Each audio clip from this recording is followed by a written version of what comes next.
Jordan and Gretzky, Serena and Ruth. Remembering great ones is easy to do. But what about the no-names who spent their whole lives long snapping footballs and catching sack flies? They're guys, remember that guy. Remember that guy. Remember that guy. Remember that guy. Remember that guy. They're just gonna remember some guys now. She's either twisted her ankle or something worse. She hurt herself on the first vault. Probably the last thing she should have done was vault again, but she did, and now she is in Remember That Guy, the show where we mine our memories for nuggets of nostalgia about peripheral players past and present. Hey there, folks. I'm one of your hosts, James. Let's see if my other host here can stick our landing. I'm hoping to stick the landing, and I want to say, is that the Carrie Strug call? That is Carrie Strug. Well done. Well done. There we go. Okay, awesome. So I didn't pronounce it right. I didn't pronounce it right. Strug, not Strug. But we do have a very special guest. It is the person who taped up that ankle to allow for the successful vault. Please introduce yourself.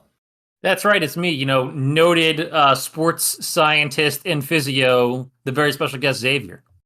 I just want to say real quick regarding Carrie Strug's last name. Far be it from us to mispronounce a last name on this show at any given point. You've never done that. We're unimpeachable. Never once. And if we ever would do that, that would indeed be a memorable instance. But I wonder if perhaps there's anyone else right now in the sporting world that's creating memorable instances for the two of you. To put it in other words, perhaps making memories. Well, they're not making memories anymore. I need to address it. And I'm not really upset anymore because it's Thursday now. And on Tuesday, I did go to not funeral. The funeral comes a couple days after the death. The funeral is actually right now. So welcome to the funeral for the 2023 Phillies. I've said it once. I'll say it a million times. The measure of success in baseball is how many wins do you get during the regular season. And once you get to the playoffs, it's truly just a roll of the dice. A lot of people are saying the Phillies were a significantly better team than the Diamondbacks. And that might be true. But what we need to realize is that the difference between a 90-win team and an 84-win team is one game a month over the course of a season. That's all it is. So when we come down to a 7-game sample, anything can happen. Xavier knows all too well, as a Yankees fan, you can dominate the run differential in a series, but if you lose more games, fucking Pirates series wasn't alive for another 40 years, and I'm still annoyed by that. Outscored them by 30 and lost. It just goes to show it is a very silly game. It's a beautiful game. It's a game we love. It's our national pastime. But at the end of the day, it's a game where the standings at the end of the season are determined by such large sample sizes. And it really just comes down to what could just be a bad week. And it was a bad week for a lot of Phillies. In the last 2 games, $700 million in combined salary between Bryce Harper, Trey Turner, and Nick Castellanos goes 0 for 23. And if it's a best of 11 Castellanos became the second ever player in baseball history, just last series, to have back-to-back 2 home run games, and then led this series off with a home run. Or if he didn't lead it, in the first game. It was. And that's it was his first at bat. Fucking bonkers that the Nick Castellanos in particular just baffles me about that whiplash. Yeah, I mean, they fell apart at the worst time of the season. And when you look at the two approaches to baseball, right? There's baseball go boom, and there's, get the runner over small ball type of thing. Baseball go boom over 162 games is the better strategy. I don't think there's any debate. However, the more sustainable strategy, just like in basketball, you might not like the long 2, but when it's a game 7 and you need a bucket, God damn it, sometimes you got to take that long 2. And sometimes you got to get the runner over, and sometimes you got to play small ball. And the D-backs did that. That's what winning baseball is when it comes down to it in a 1-game scenario. They got the timely hits with runners in scoring position. I think we went 1 for 10 with runners in scoring position in game 7. Not great. But at the end of the day, I can't be a sore loser. Congratulations to the Diamondbacks. And I'm not going to watch a single game of the World Series. If I had a nickel for every time that an Arizona Diamondbacks team that made it to the World Series upset one of my friends deeply, I would have 2 nickels. Also, I mean, shout outs to the Arizona Diamondbacks for toppling the post 9/11 Yankees and now George Bush's Texas Rangers. That's real praxis, and I am proud of the comrade Diamondbacks, and I will support them for at least that reason, if nothing else. I will not tread on that snake. Speaking of fans of teams that have been disappointed, after all, by past Diamondbacks World Series teams, Xavier, how you doing over there? I'm doing pretty good. There's a lot of little things that are making me happy, making memories. A lot of them are things that we've talked about in the past that deserve a bit of an update. First off, KI Klaksvik, the Faroese team, won their first ever group stage game and the first ever group stage European win for any Faro team with a 3-0 win over Olimpia Ljubljana of Slovenia. Fuck you, Slovenia. You're losing to the Faroe Islands. Let's go, Klaksvik. I've never hated Slovenia more passionately. Other than hating Slovenia, another update. It's realignment time again. Army has officially joined the American, which means that Diaz and I will be going to Mikey Stadium at some point in the next year or two because it is the best place to watch a football game in all of America. And I'm very excited for that. I'm going to get so much Army gear as if I don't already have a bunch of it. And I'll get one of those stupid soccer scarves that are half and half. And I'll have half Army and half Temple on it. It'll be the weirdest thing ever, and I'm going to make it and then be the only person in the world with one of them. There's something in here about Army invading the American Conference and America getting a taste of its own medicine. I don't know what the joke is, but that joke exists somewhere in there. And if we were smarter and funnier, we would dig for it. The American Conference with the black and gold Army logo looks really good, actually. Like I think they should just change it to black and gold. The other thing that I love about this edition is they clearly laid out the protocol for Army-Navy game now, with both being football participants in the American Conference. We have the possibility to get the Army-Navy game the week after Army and Navy play in the conference championship game. Ooh, back-to-back Army-Navy. There is the An chance. Extended armed conflict.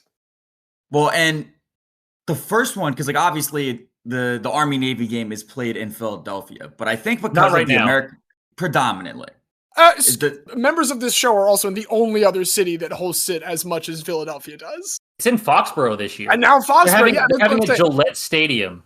Right, no, totally fair. But we could get, because I believe the American Conference rule is still that the better team is the host.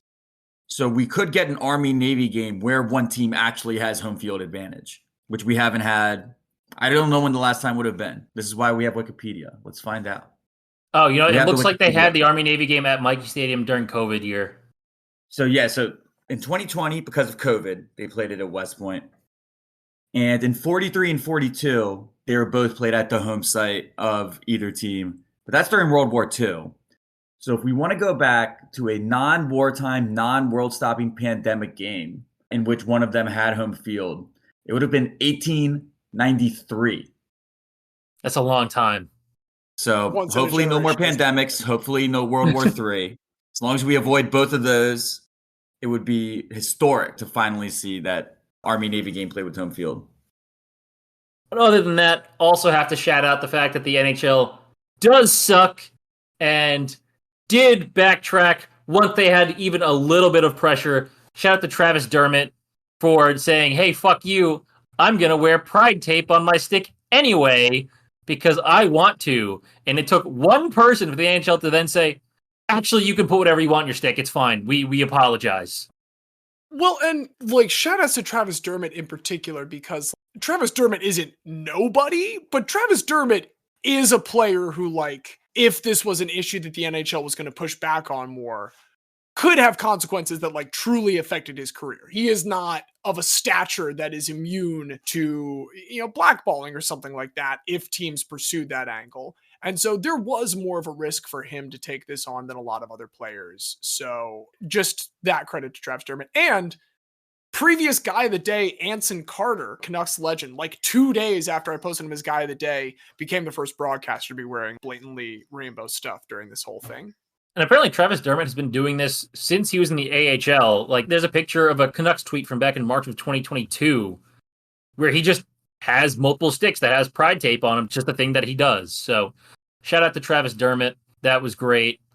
Last two things about soccer. One, had some fun Champions League games, except for Diaz. I'm sorry about Newcastle hitting the bar multiple times, but I hope you had a good time at Fado at least.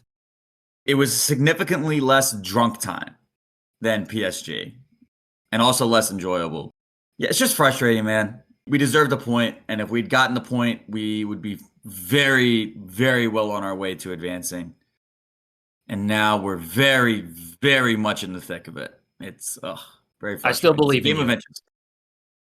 The only thing I don't like is when people say, oh, they were unlucky. We weren't unlucky. We hit balls that didn't go into the goal. Therefore, we got the result that we deserve. If I am going to push forward my XG model, I must also adhere by its results, which do say Dortmund deserved the 1-0 victory. Yeah. And back on this side of the world, the Red Bulls did increase their playoff streak to 14, thanks to, in the last minute of stoppage time on decision day, after the other games had finished, the Red Bulls get a penalty kick, and up steps 21-year-old John Tolkien, the homegrown left back. Cool as you like, slots it in the corner. Red Bulls make the play-in game. And because the play-in game was on Wednesday and we were recording on Thursday, I got to watch them last night beat the shit out of Charlotte 5-2, with Tolkien having 2 more assists to set the Red Bulls' homegrown record for assists in a season with 10, beating Tyler Adams, the current captain of the U.S. men's national team. And he also had a ridiculous free kick goal. And Elias Manuel, who had scored 3 goals all season long, got the Red Bulls' first ever playoff hat trick. Now they get to just go to the full playoffs proper, where because MLS has changed their rules for this season, it's a best of 3 against Cincinnati. I don't know why it's not just a home and home, but it's a best of 3 with first game in Cincy, second game in Harrison, third game in Cincy. So we'll see what happens with that. Who knows? Maybe John Tolkien will carry us to our first ever MLS Cup as the last seed into the playoffs. New York's always so dramatic. Doesn't matter what sport it is. Just gotta be prima donnas. Need it, especially with a guy with bleach blonde hair. Well, especially because NYCFC had a pretty rough year. So the Red Bulls really had to hold it down for the whole metro area. Fuck those guys. It's saying something when it's like, hey, the team that's owned by the massive Red Bull conglomerate is not even the worst ownership morally of the 2 New York area soccer teams. It's actually like oil money, state ownership of NYCFC, co-owned with the Yankees. It's like, could you get 2 groups more hated to co-own a team? This is me just constantly ignoring the New England quarterback that owns a significant stake of the Las Vegas Aces. I'm so glad he wasn't at any of the parade. Oof, bullet dodged. They probably said, like, hey, Tom, the vibes are pretty great. Hey, yeah, like, don't come spoil those. Enjoy from afar. We'll set up a live stream for you. Yeah. Fucked. Anyway, with the end of the WNBA season, you know what that means. It's the start of the NBA season. It's the start of the NBA season, baby. I'm so excited for this season because I get to watch my large French adult son, the alien Victor Wembanyama, who had a completely identical stat line to Tim Duncan in his rookie debut, because of course he did. Just fucking bonkers.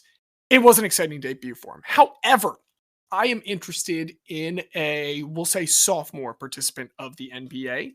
Participant, not player, because I want to talk about Shea Flores. I imagine the 2 of you have seen the news about Shea Flores. Kate Scott posted a nice tribute to her, to them. Cool. I have not, so I'm excited to learn. Well, Diaz has given me an excellent lead-in. Shea Flores is a referee in the NBA. It's their second year, and as you may be noticing by the pronouns that I'm using for them, Shea Flores, this last Sunday, which will be on October 22nd, there's a GQ profile published in which Shea Flores came out as non-binary, and so they are the first non-binary official in the major North American professional sports leagues. And as a leading expert on non-binary individuals enjoying basketball, I thought that I should take a moment to weigh in on. Just got insulted by my wife for saying that. I did think that I should take a second to do it because it's cool. So they're a Highland Park native. They came up playing hoops. Played with a WNBA player, Jacqueline Johnson, who only appeared for like 2 seasons in the turn of the 2000s. LA Times got a hold of their high school coach and talked to them for a little bit. But this is not, for anyone that wants to say diversity hire or anything. No. There's a substantial resume here. They've been in the G League for a total of 9 seasons altogether on their resume. They were at the G League finals for several of those years. Did a lot of NCAA reffing. They have been to the Final Four multiple times for the NCAA women's tournament, as well as in 2021, the NCAA women's title, which I believe would be the South Carolina year or one of the South Carolina years. I probably should have checked this. We're looking it up. I think that's Aaliyah Boston missed twice at the rim year. Stanford, right? That is Stanford over Arizona. You are correct. Stanford over Arizona. Because in the semifinal, that was when Aaliyah it's Boston the had 2 right at the rim. over that. Hey, you know what? That's okay. These things happen. Arizona in their semifinal game had 69 points. Nice. Very nice. Anyway, on that court, we also had Shea Flores. Been in the W for 10 years and been in the WNBA finals as an official and was in the NBA last year for about 35 games altogether, but they'll be full-time in the NBA this year, serving from opening tip-off. And, Mike Johnson also got made Speaker of the House today, if not yesterday. Time is meaningless now. The hellscape that we fuck that guy. Yeah, fuck that guy. There's a shitty religious fundamentalist that just got installed as Speaker of the House. And there is a cadre of fascist individuals that are slowly building like a death cult that's going to take all of us down with them. And one of the things that they're fueling that with is just hatred of transgender individuals, particularly in the world of sports, because they figured out it's the one wedge issue where they can stick their fucking foot in the door to keep it from closing and then wedge it open with their many legally purchased guns that they want to use to murder us all. So that all sucks shit. And we've talked several times throughout this year about some of the things, and last year, actually, it's been 2 years of just terrible things related to trans individuals in sports. And for one, if you haven't been listening to Pablo Torre's new show, did a really awesome piece with the literal only high school trans female athlete who plays softball as like a backup catcher and like admittedly just terrible at softball and just likes playing it because sports is a beautiful thing that can unite us. And between that and now between some good news as we enter this league with Shea Flores, and of course, all of the gay women that just won another WNBA title, but every WNBA title comes with that. It's just part of the territory, and we love that. Shea Flores, they will be bringing some of that energy, hopefully, to the NBA this year. Very excited for them. They said, coming into this, one, they feel so much more comfortable existing now, having said this in the public sphere, and two, they recognize that being in the public sphere, there is some level of obligation that they want to feel to show other queer kids growing up that there is a place for them. And I'm excited about that. And there should always be a place for that in sports. I can guarantee you will always find a place for that here. Remember that guy. So enough of that. Let's talk about the guys that we've brought today. I'm going to take it away this week as I begin our category. Something that I think comes up with guys very often is the idea of seizing opportunities. Guide them is not going to be there for you all the time. You got to grasp it when you can. And the phrase that kind of rattled around in my head as I thought about the guy that really kind of inspired me to talk about seizing opportunities was making lemonade out of lemons. Now, one thing I do want to disclaim before we begin is several times while the three of us were talking about this episode, I typed that backwards and I said making lemons out of lemonade. And so it was understood by all three of us that we were talking about people that were getting opportunities. Some of us, because of my mistake, I want to take full fault for this. Some of us may have gone with the category in almost an opposite way, but we're going to try and consider them all equally. But I am going to talk about people that did make the most of the opportunities, that did not squander them, and that did over and over have those opportunities in particular presented when other people suffered negative consequences or negative circumstances. Very often, others will have a dark moment, and this guy will swoop in to take advantage of it. Maybe not maliciously, but God, does it happen a lot. And we're going to discuss one of my favorite names of a guy. And it's not because it's like a crazy wild one. It just flows so well. But before we start with his name, we want to start with his dad's name, Donatello. Donatello grows up in post-war Italy. And he and his family eventually, because post-war Italy is kind of a shithole, moved to Venezuela. Growing up now in Venezuela, meets this beautiful girl from Spain, Nalida Hernandez, and they start a family. Already, I think we're seeing, an instance of something beautiful coming from some adverse circumstance. I think that's appropriate because that's what this guy is going to do now, as Donatello and Nalida welcome a number of sons, but in particular, they welcome the one that we are going to talk about today, Marcos, whose last name is Scutaro. Marcos Scutaro is not named Marcos Scutaro. This is something I want to begin with. His name is Marcos Scutaro. That's what he's born with on October 30th, 1975. I tried very hard to figure out the point of delineation where he was no longer Marcos and became Marco. I have to assume that at some point in his time in professional baseball, a white person got his name, heard the S's at the end of one word and beginning of the other, and just assumed that it was one S and just spelled it without one, and he had to kind of go with that forever. So we know in our hearts that his name is Marcos, but we'll go ahead and refer to him for convenience sake as Marcos Scutaro, who was born in San Felipe, Venezuela. Growing up, he's got an older brother, Piero, and he kind of tags along by the age of 6 with Piero when Piero is going to Little League games. This is where Marco himself starts to pick up the sport of baseball. It's the late 80s, the early 90s, and San Felipe is not far from Caracas in Venezuela, and that is why everyone in this area is just a fucking huge Omar Vizquel fan. He is like the sun and stars to everyone in Venezuela at this point. He is kind of carrying the banner of Venezuelan baseball in a way that, later on Miguel Cabrera will pick up. Initially, both of these Scutaro brothers, they are aspiring to be like Omar. And Piero looks like he's going to get a chance. He's this big lefty first baseman. He's getting into all of these opportunities while he's still young and has this sweet swing, and it kind of brings Marco along in the riptide. But then when Marco's 16, he gets a tryout with the Rockies. And even though they don't sign him, something in his mentality changes. And he starts to recognize that he is getting chances by being brought around with Piero. And that while Piero's starting to kind of tail off and plateau and not develop any further here in their adolescence, Marco thinks he's got a lot of potential left. And so he starts to really bust his ass. And in the midst of Omar Vizquel's first season in Cleveland, Marco Scutaro is able to sign an international free agent contract with the organization of his hero and also join the Cleveland, I'm going to say and just bleep it out, the Cleveland organization. This is a dream come true. In spring training, he even gets to meet Omar Vizquel, and that is great because his time in the Cleveland minor leagues from that point forward is very, very difficult. It starts actually on his 18th birthday. Gets a call from his family while he's, off in the International Academy. And his mother has passed away due to brain cancer, sadly. This is at the age of 49. Not out of nowhere, but still very sudden. So that's a brutal start. There is the language barrier, naturally, as he's trying to integrate into this more English-speaking society. And he does find a great partner, Ross Atkins, in the organization. They kind of trade language lessons back and forth, which is great for Ross Atkins, who will eventually become the president of Latin American operations for Cleveland, thanks to this trading from Marco. And then he just kind of gets up to this AAA level, and they're not necessarily feeling it. It's been 6 years, and so he is involved in this big trade with Milwaukee, essentially for Richie Sexson. Richie Sexson's coming to Cleveland, and he's part of a package going to Milwaukee.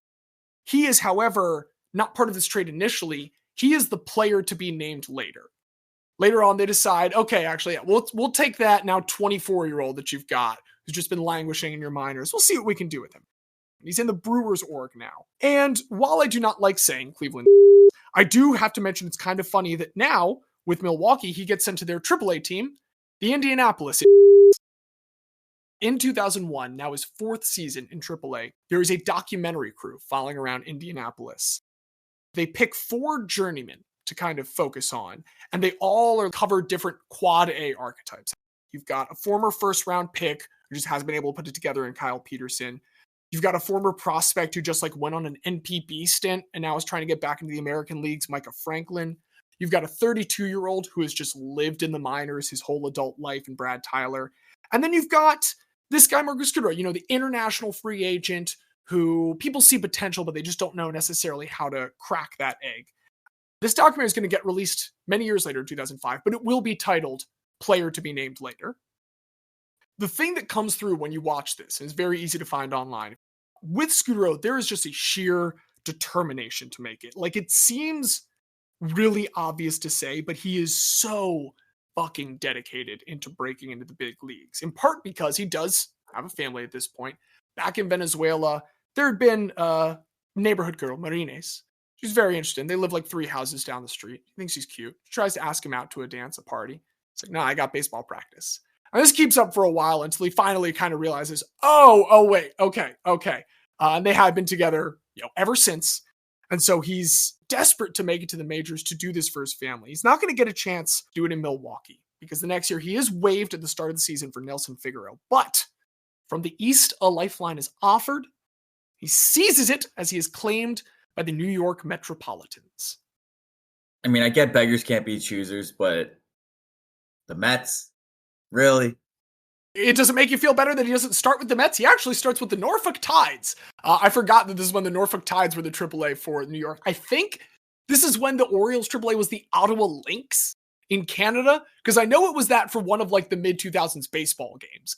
But Norfolk's there, and he's fucking killing it in Norfolk, slashing .319, .375, .475 in 97 games. He's an International League All-Star. And finally, on July 19th, 2002, gets his big break, getting called up to the Mets because an injury had been suffered by Joe McEwing. So let's go ahead. I want to keep a tally of the number of times Marco Scutaro gets playtime due to someone else's misfortune. This is number 1 with Ross McEwing.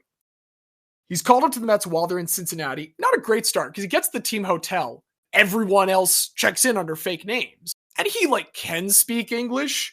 Not well still necessarily. And he doesn't know how to find the only other Venezuelan on the team, Edgardo Alfonso. But there in the restaurant, he sees Bobby Valentine. He's the manager for him at the time. He goes up to Bobby Valentine. He's like, hey, Mr. Valentine. Valentine's like, oh, hey, how you doing, man? What's your name? He's like, Marco Scutaro. Oh, cool. You're from Cincinnati? You just going to school here or something? He's like, Coach, I'm the player that got called up today. And Bobby Valentine's, very oh, I'm so sorry. I'm sorry. But he is an afterthought to this organization. He is solid for the Mets for 2 years, 75 games altogether. What he can do for them is play at second, third, short, and left field, and have a bleh bat. He's a late inning defensive replacement, but he can do it at a lot of different spots. The Mets missed the playoffs both years. They're not going anywhere. And so 2003, he is once again put on waivers. His bat's not good. Just frankly, his bat is not good, but his positional flexibility, now that is an asset. And in the West, there's a team that has an organizational philosophy about that. Also have an organizational philosophy that notices that in the minor leagues, something that Marco has done very, very well consistently is get on base. And so not Jonah Hill, but Paul DePodesta reaches out and he says, we need this guy because he gets on base. And so he comes to the Oakland Athletics for the 2004 season. There's a question of where he's going to fit. There's not an obvious spot for him until in spring training. Mark Ellis suffers an injury colliding with shortstop Bobby Crosby, and he just destroys the labrum in his right shoulder. And so now, after having season-ending surgery, tally number 2, Marco Scutaro's got somewhere he can play all year. He's pretty much their starter at second. He does still play a little bit at a couple spots, including right field. Gets an obvious career high in games, and also every other counting statistic because he's just playing more than ever. Average, RBI, runs, hits, doubles, career highs. While Ellis is going to return the next year, Scutaro has now set himself up as the team's utility man. So he's going to continue to stick around for the next 3 years. 2004, 91 and 71 is 7 games short of Boston for a playoff spot. In 2005, 84 and 78 is short of a playoff spot. But in 2006, the Moneyball A's have the best playoff run of their early era. And Scutaro is thoroughly in the thick of it. In the ALDS, they are facing the Twins at the Metrodome. Frank Thomas is the Oakland legend that leads this game off. And then Scutaro comes up with 2 outs in this first game and ropes an RBI double to make it 2-0. There is a second Frank Thomas dinger later. A's win that game 3-2. Game 2, top of the 5th. Scutaro comes up against Boof Bonser for the Minnesota Twins. Nick Swisher on base. Forgot that he was there with the Oakland Athletics. His second RBI double of the series does draw first blood in an eventual 5-2 win for Oakland. And now game 3 with a chance to close it out in front of the home crowd. Bottom of the second, he is facing Brad Radke with 2 outs. He has his 3rd RBI double of the series, his 2nd with 2 outs. It is now 2-0 Oakland. The Twins battle back. It's 4-2 in the bottom of the 7th. And Minnesota almost escapes a 2-out, 2-walk jam before they have an error with a 3rd walk following it that loads the bases for Marco Scutaro, who with 2 outs launches his 4th RBI double in 3 games of the ALDS, his 3rd with 2 outs, clearing the bases, putting up the A's 8-2. It's the nail in the coffin. Justin Morneau hits a garbage time moonshot, but it's 8-3, and the A's advance onto the ALCS, where they do fall to Detroit. And Scutaro is like largely a non-factor. But nonetheless, this was a guy who only broke into the majors because of an injury, only got to stick around with the A's this long for an injury, and as much as any Oakland player has since Ricky Henderson in that 90s playoff series against the Blue Jays, did everything at the plate to win the series for the team. Oakland starts a downslide after this. Scutaro also starts a downslide, and so he hits arbitration, and Oakland, being the penny pinching franchise they are, they decide they're going to trade him from minor leaguers to the Blue Jays. As we have heard before, always seems to be that wherever Scutaro goes, there's going to be questions about where he's going to find play time. And then we get this year with Toronto. Tally number 3, our very favorite Phillies, Cardinals, and also Blue Jay, Scott Rowland, injures a finger early on, so Marco Scutaro can play at 3rd base for a while. Okay, that works. But what happens when Scott Rowland comes back? Well, David Eckstein hurts his hip. And so now Scutaro gets to fill in for David Eckstein at short. But David Eckstein does eventually come back. And almost immediately after David Eckstein comes back, he collides with second baseman Aaron Hill, giving him a concussion. And so now Scutaro fills in at second base for pretty much the rest of the season. So we are now up to 5 all-time opportunities for Marco Scutaro to fill in because of someone else's injury, including 3 in this one season with the Toronto Blue Jays. And in 2009, they just give him the starting shortstop to start. Between these 2 years with the Blue Jays, 2008 and 2009, he puts up 9.9 WAR overall in B-WAR. That is second on the team in those 2 years to Roy Halladay. He's the best player on the Blue Jays for 2 years, and he gets to do it because 3 different infielders just have the stupidest possible injuries. It makes a lot of sense why Roy Halladay wanted to leave to go to the Phillies. Marco Scutaro. Like, I love Marco Scutaro, but we got to get Halladay a little more help than Marco Scutaro. I would be interested to see what would have happened if Roy Halladay had stuck around just a little bit longer for like the Joey Bats experience to happen. Not that I don't deeply hate Jose Bautista, but man, if they'd had Roy Halladay, that team would have had to make it to a World Series at least. You would have gotten at least one vintage Halladay, like 7 shutout to push them in a major ALCS victory. Something else that Marco Scutaro does, by the way, here after the 2009 season with the Blue Jays is he plays in his 2nd World Baseball Classic. I wanted to focus on this one because it's a little bit more fun for the team he chooses to represent, Venezuela, though he gets a choice because he could have also gone to Team Italy thanks to his dad's heritage if he'd wanted to, but he decides to go to Venezuela, and Venezuela does make it to the 3rd place championship in the 2009 World Baseball Classic. They do not win the 3rd place championship, but they do make it there. So, he is now a free agent. Toronto's not going to re-sign him. Who is going to re-sign him is Boston. 2 years, $11 million. This is like double his career earnings. This is finally the vindication for all of that dedication that he showed in Player to Be Named later to get to that paycheck that will change his family's life forever. This is generational wealth for the Scutaro family. A couple of fun things happen in Boston. He's there to play like every day, so he doesn't have any fun injury replacements. In 2010, he does record the first ever out in Target Field history when he gets caught stealing in the top of the 1st for their home opener that day. And like, he's fine for the Sox. He's back down to like what you would probably expect from him with that 2.5 WAR. Everyday player, but certainly not the all-star that he was playing like in Toronto. During this whole time between 2010 and 2011, misses the playoffs. In 2011, misses the playoffs in spectacular fashion, thanks to Hall of Guy inductees like Nolan Reimold. But what is interesting about his time in Boston is he knows he's about to get replaced. He knows that Jose Iglesias is coming up the ranks. He is the big, like, Red Sox middle infield prospect at this time. And he's playing with him, of course, during spring training and stuff. And so it's interesting to see Marco Scutaro, someone who knows that it is very much just the circumstances you end up with very often that are going to determine your career, being a very gracious mentor to Jose Iglesias. Like, really, he takes the kid in and shows him a lot of the ropes and really tries to make sure that he is well set up for success after Scutaro moves on, which he eventually does. When he gets to the end of it, he's going to exercise the mutual option for Boston so that Boston can trade him and get something instead of just him walking in free agency. So they do trade him to, I'm curious, if I say the most pointless franchise in baseball, I think I know what you guys will say. I think it'll be the same thing as me, but I'm curious. What do you think the most pointless franchise in baseball is? The most pointless franchise. Pointless. Meaningless. You hate the Royals, but that They're would then pointless. mean that they have a point. Yeah. Colorado Rockies. There we go. That's it. It's the Colorado Rockies. He does get traded to the Colorado Rockies. I tried to think about the most inoffensive team that I can think about. Yeah, I think What's the team that no one who doesn't root for them has any feelings about?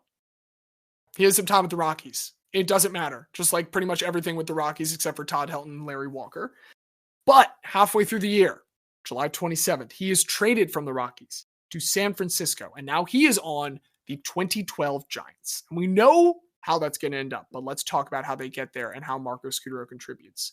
In 95 games that season with Colorado, he had put up 0.1 WAR and a 72 OPS plus, basically as bad as he was as a replacement level player with the Mets in his rookie year. In 61 games with San Francisco, 2.1 WAR in 30 fewer games with an OPS of 144, which would be by far his single best season at the plate. He absolutely fucking lights it up for the Giants, is just putting an exclamation point on the San Francisco lineup. They win the NL West. They beat the Joey Votto Reds 3-2 in the NLDS. And they set up an NLCS between the two most recent World Series winners at the time, the San Francisco Giants and the St. Louis Cardinals. I am sorry, Diaz, that I'm talking about, like, not just shitty franchises, but particular iterations of them that did do you dirty. Phillies were such the better team. But again. Yeah. So, Marco Scutaro's second ever postseason trip. He has been waiting to make up for lost time. In game one, they do fall to the St. Louis Cardinals. He does have a leadoff single in the fourth that like really sparks the only big inning that they have in the whole game, but it's not enough. So St. Louis goes up 1-0. In game two, he is involved in a questionable slide at second base with Jackson Holliday's dad, Matt Holliday. And with bases loaded in bottom of the fourth, he knocks a 3 RBI single through Jackson Holliday's dad's legs. That does lead the Giants to win 7-1, even the series. But then they drop 3 and 4. And they fall in a 3-1 hole. This is before we get to the 2016 seasons where 3-1 is basically the least safe series lead you can possibly have. We've got all the momentum in St. Louis's favor as we head to game 5. Lance Lynn was starting for St. Louis back here in 2012. And Lance Lynn does not have a particularly good game. He bounces a throw really early on that allows Marco Scutaro to score the first run off of him in an eventual 4-0 win. It's now a 3-2 series. Game 6, in the bottom of the first, he is again the first run scored by the Giants. And in the second, he has another huge playoff double, which is in the midst of a massive rally to put San Francisco up 5-0. They will eventually win 6-1. They have evened the series. And in game 7, tell me if you've heard this before. Top one, he's in the middle of the rally that scores the first run. And eventually in the second, he sparks yet another rally, a 5-run third that is going to just absolutely demolish them. Eventually, closer Sergio Romo is on the mound. And Jackson Holliday's dad hits a can of corn up in the air, fielded by Scutaro to win the series. He goes 14 for 28 in this. He ties the record for most hits ever in an LCS, and he does win NLCS MVP. And again, only his 4th ever playoff series. He gets an iconic moment. It's a picture of him from the end of that NLCS where he's kind of putting his hands up as the rain falls over him. They win the World Series. He gets his ring, and it is just this cap to a journeyman career. It's insane how similar it is to Aubrey Huff. So I'm very thankful that it didn't kind of sour the way that one did. Let's go ahead and wrap up the career for him real quick. In the offseason, he does go to a third World Baseball Classic with Venezuela. They lose very early on in the knockouts. And in 2013, with the Giants, he does have a shiny new 3-year, $20 million contract. An incredible first half that he puts up in response to that contract. It is one that gets him his only ever All-Star appearance in 2013. Love not only an only All-Star appearance, but an All-Star appearance after he's already won NLCS MVP and a World Series ring. But the end of 2013, he starts to get hurt. And for all of 2014, basically, he's battling injuries. And so finally, really once again citing the thing that he has said from early on all the way back in the minors, the importance of not just at this point providing for his family, but being there for his family and being able to live a high quality life with his family going forward. He does decide to hang up the cleats and he retires, but I'm just astounded by the tenacity, really, of Marco Scutaro. I think that's what stands out more than anything, because stay ready and you don't have to get ready. The fact that he was able to so many times in his career have the mental fortitude to be prepared enough, to be well-trained enough, to be versatile enough that whatever kind of lemon happened to roll towards his feet, he was going to get that. He's going to stick that sucker on a juicer, add just a little bit of sugar, and offer you an ice-cold, tall glass of lemonade. That is my guy today, Marco Scutaro. The one thing, though, he never had the fortitude to tell everyone that they were saying his name wrong. And I will say he definitely had opportunities. There was a guy in the Red Bulls who's now on Nashville, whose name is Alex Mule. In his first season, everyone called him Alex Mule, and the announcers all called him Mule because they got it wrong the first time. He was too nervous as a rookie to tell anyone. Until his grandma said, "That is not your name. Do not let them call you that. You're disrespecting our family by not having them correct themselves." So from the next season on, and it was Alex Mule. I bet if people were getting the last name wrong, that he would have fought for it more. Because, again, he's the guy that clearly does care about family. I think that if it was the family name, it would have been more of an issue. Just like George Niang. Maybe it was like that. Yeah, I mean, none of us are saying George. If he asks us to, we will. But Marco didn't ask anyone. So just, a people pleaser and a true guy, but not the only guy that we have today. And I'm very curious to hear about some of the other ones and the opportunities that they have seized upon, or perhaps not.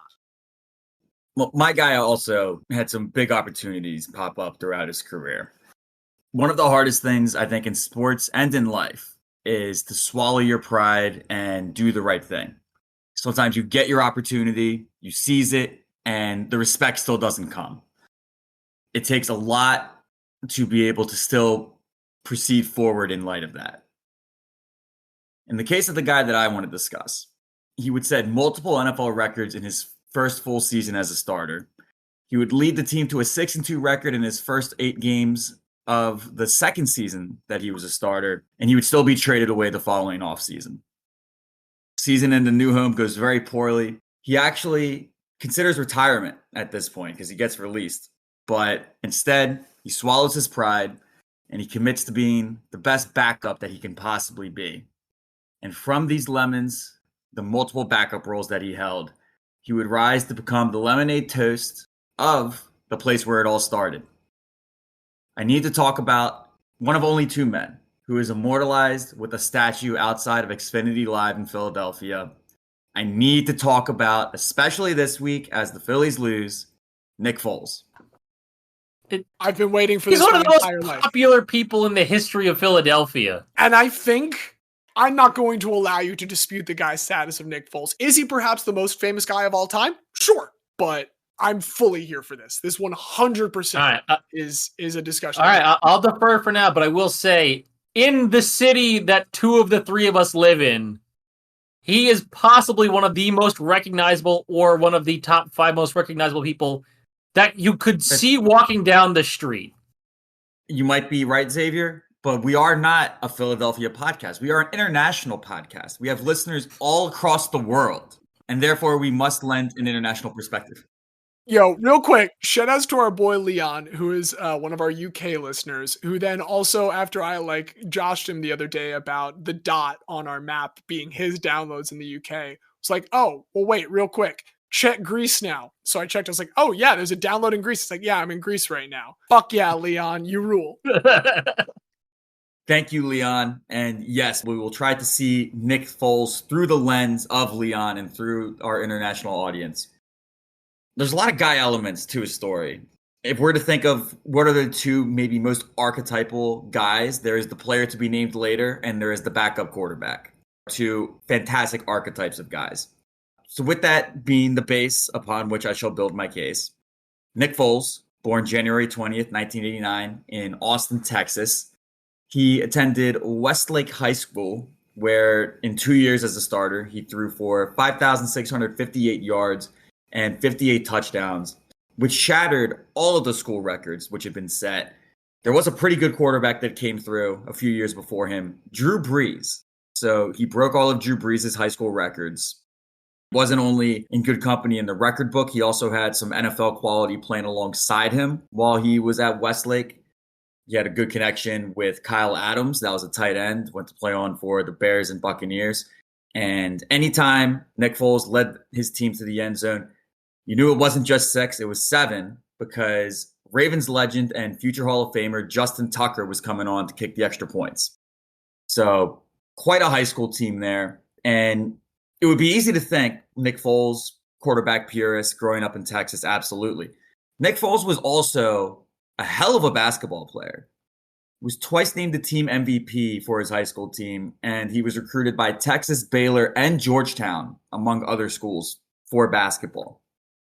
In spite of all that, though, he would commit to Michigan State to sign on and be a quarterback. His freshman year, he only saw action in one game against Alabama Birmingham, and he was very firmly third on the depth chart. And, I mean, how couldn't he be?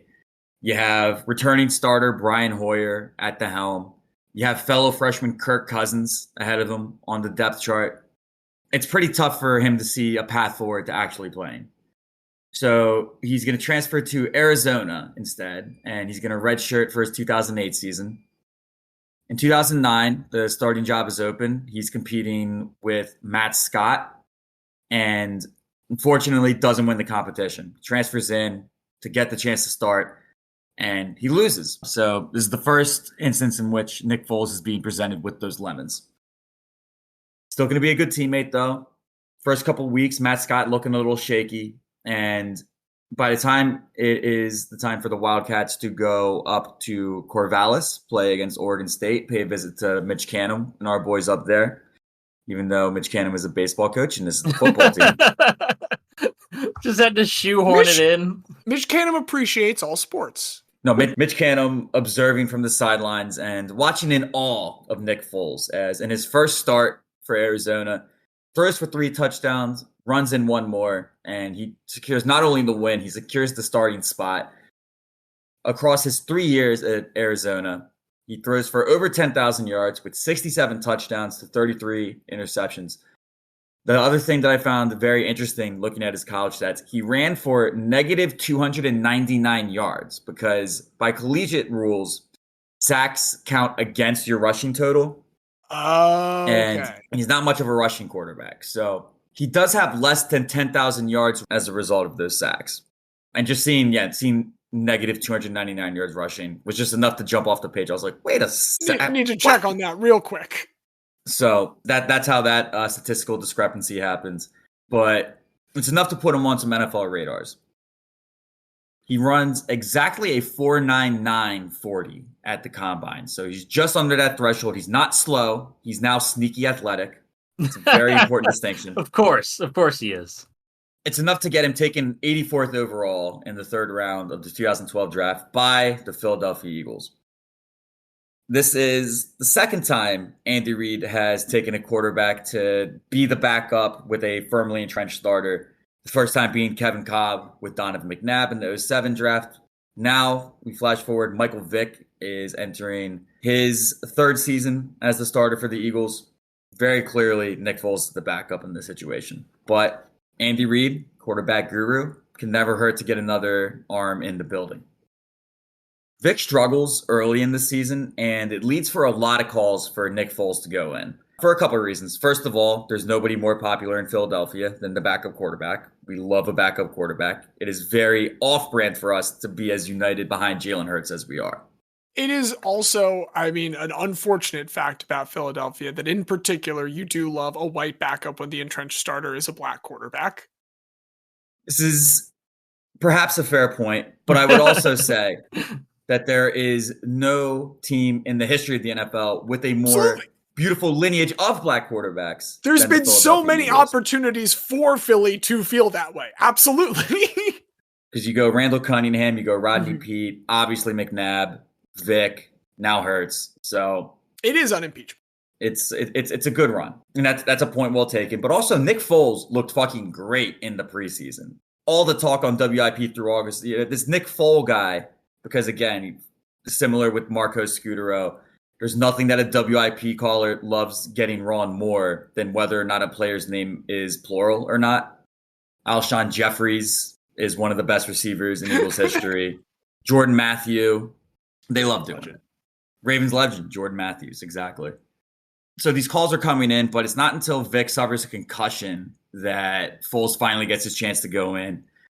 His first start is against Washington. It's not great. It's a 31-6 loss, but nonetheless, Reed would commit to making Foles the starter for the rest of the season. It was a very down year for the Eagles. They were like 3-7 at this point, so it's like, we're not going to go on a playoff run anyway.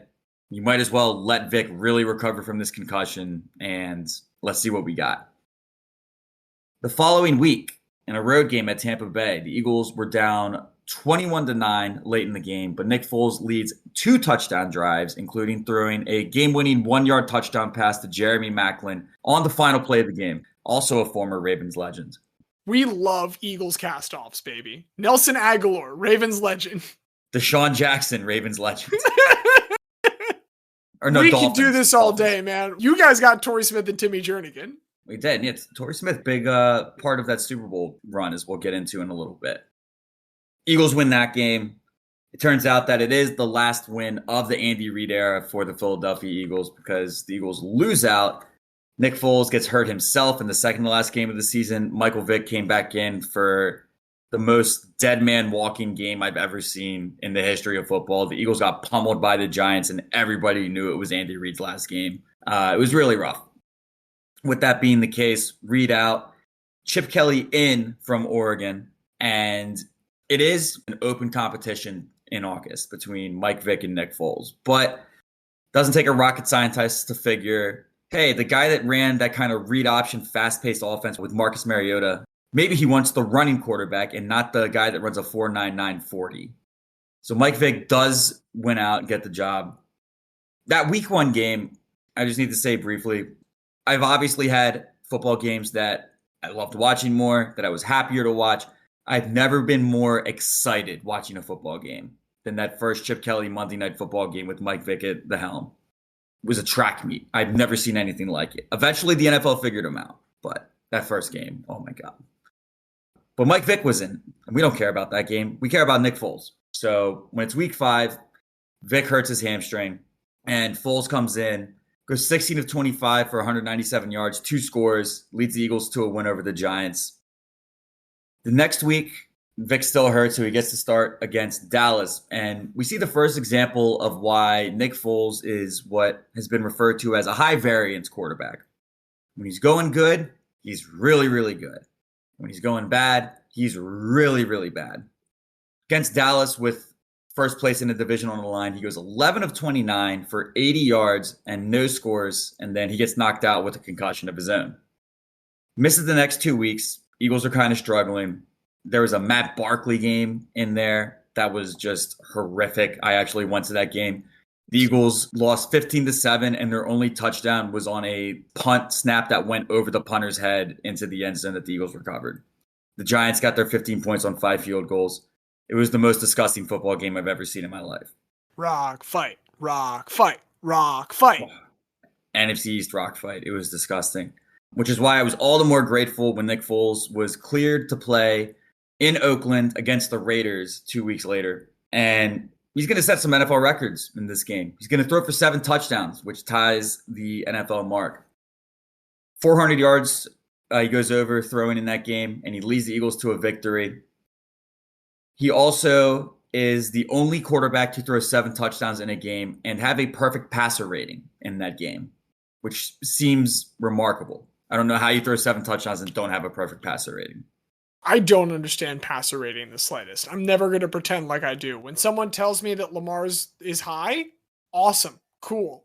It's very much like XG. If it supports my argument, I like it. And if it doesn't, it's a stupid statistic that doesn't matter. I can watch a quarterback and be like, he's good. Exactly. No, yeah, quarterback is very much, I think, an eye test position. And I'm an eye test guy myself. But we got to look at some numbers for Nick Foles on the season. First of all, the most important quarterback stat, wins. He goes 8-2. He amasses the best touchdown to interception ratio in the history of the NFL at 27-2. And his 119.2 quarterback rating was the 3rd best in NFL history. Peyton Manning and Aaron Rodgers, the only 2 to ever eclipse that. If I recall correctly, Peyton Manning also shortly thereafter had a 7-touchdown game. And that sure did feel like Dallas Braden and Roy Halladay having perfect games in the same season.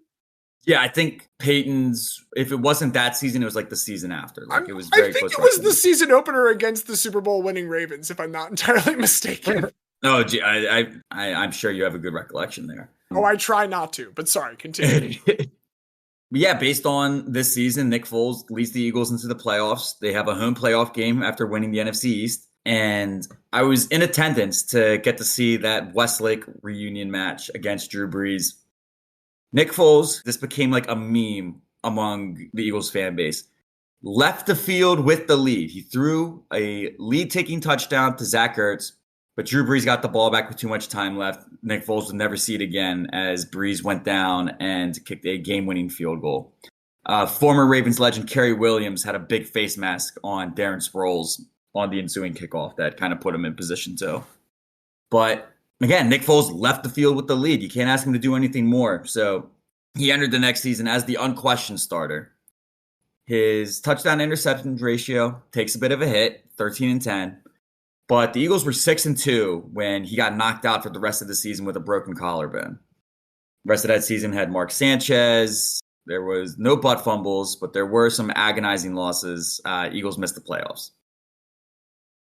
So Nick Foles, 16-4 as the Eagles starter. In his only healthy season, sets all these NFL records. In his following season, takes a hit statistically. But again, most important thing is the team was winning. In a traditional general management / front office, you would say, we have our quarterback of the future. We're going to build around Nick Foles. But the Eagles had Chip Kelly. And Chip Kelly said, let me trade away this guy who has shown all this potential. And let's get Sam Bradford in here. Nick Foles is too injured. Let's get Sam Bradford. So he trades for Sam Bradford. And this is kind of the first wake-up call. And it is very much a lemon to the face. This is a business. Shit ain't sweet. Get out. Chip Kelly is a ruthless monster. I can't believe the way he broke up that team. Because it wasn't just Foles. It was Shady. It was Deshaun. It was Macklin. A mystifying time to be a Philadelphia Eagles fan. In St. Louis, because it is still St. Louis at the time, Nick at least knows entering the season he is the unquestioned starter. Week 1, he has a big test, going against the back-to-back NFC champion Seattle Seahawks. Nick Foles does what Nick Foles does. He throws a game-tying touchdown with under a minute left in regulation, and he leads the game-winning drive to kick the field goal in overtime, and he starts off 1-0 as a Ram. And of course, it all goes sideways the rest of the season. Goes 4-7 as a starter, finishes with a very nice but not good 69.0 quarterback rating for that season with the Rams. Nice. And when the Rams trade up and draft Jared Goff with the first pick in the 2016 NFL draft, Nick Foles kind of sees what's going on here. So he requests and is granted his release. Before anything else, he's just going to contemplate retirement. He's had this 4-year run where he's had the highest of highs. He was named the offensive MVP of the Pro Bowl one year, 27-2, 3rd best quarterback rating of all time. And now gets a phone call from his first NFL coach, Andy Reid. Andy Reid has landed on his feet in Kansas City, and he needs somebody to be the backup to Alex Smith. Foles goes to Kansas City, spends a year there, Makes one spot start in which he leads the Chiefs to victory, and he kind of just gets his mojo back during this season. You know, obviously working closely with Andy Reid, very involved in all of the meetings in the offensive room, and to a certain extent rediscovers his love for the game. They had an option to bring him back for the next season, but the Chiefs would decline it to give Nick an opportunity to decide his own future. And he decided that he wanted that future to lead him back home to where it all started. He's going to re-sign in Philadelphia to be, again, the unquestioned backup, but to be back home and to back up Carson Wentz. Through the first 13 games of the season, Nick Foles is not needed. The Eagles are rolling. They drop a game week 2 at Kansas City. But other than that, they're just rolling. They would drop one to the Seahawks, which then set up a big showdown with the Rams in LA. Winner is going to get the 1 seed in the NFC, basically. Carson Wentz on 3rd down and goal late in the game takes a hit, gets up a little wobbly, throws a touchdown pass. And what was very notable to all Eagles fans immediately is, as compared to every other touchdown that he threw all season, Carson did not go and celebrate with the team. Carson goes to the back. He's getting taped up. Seems like it's just a precaution. Nick Foles comes in mop-up duty. Looks a little shaky, but gets a big first down conversion to seal the game. Eagles win, and they're well on their way to getting the 1 seed at this point. Next day, Doug Peterson has his press conference. He confirms that Carson Wentz has torn his ACL, and the greatest Eagles team of my life is now down to its backup quarterback with just 3 games left in the regular season. But it's a pretty easy run in. Just need to win 2 of 3 games. We're at New York. We're home against the Raiders. We're home against Dallas. We win 2 of those 3. We're guaranteed the 1 seed. First game against the Giants. Puts up good numbers. Throws 4 touchdowns. But something just seems a little off. Again, it's the Giants. They were really shitty that year. But we're now in a position going into the next week against the Raiders. We just need to win. We win, we get the 1 seed. We figure out the rest after that. And Nick Foles, that high variance quarterback that he is, starts looking like the other Nick Foles. Real shitty game against the Raiders. Disgusting football game. Gets us in the field goal range from a 6-6 game. They kick about a 48-yard field goal with 50 seconds left, and the Eagles score a defensive touchdown on the last play of the game. They clinch the 1 seed, but all the talk in town is, what are we going to do about this quarterback position? Because Nick Foles just looks fucking horrible. Gets 1 drive in a meaningless Week 17 game against the Cowboys, but throws a horrific interception. Like, there was not a receiver within 20 yards of where he threw this ball.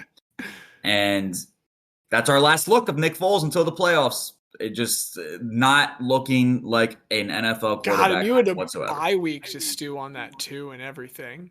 Hey folks, it's James wearing the editor hat. We lost just a little bit of audio here, so just to sum up real quick what you missed. When the Eagles enter the divisional round facing the Atlanta Falcons, everyone's, worrying, what do we do here? Should we start the 3rd stringer from the start of the year, now the backup Nate Sudfeld? And those fears are very much realized as the game starts, and the Eagles look pretty bad, all in all, which is where we're going to resume as Diaz kind of takes us through a pivotal moment near the end of the first half.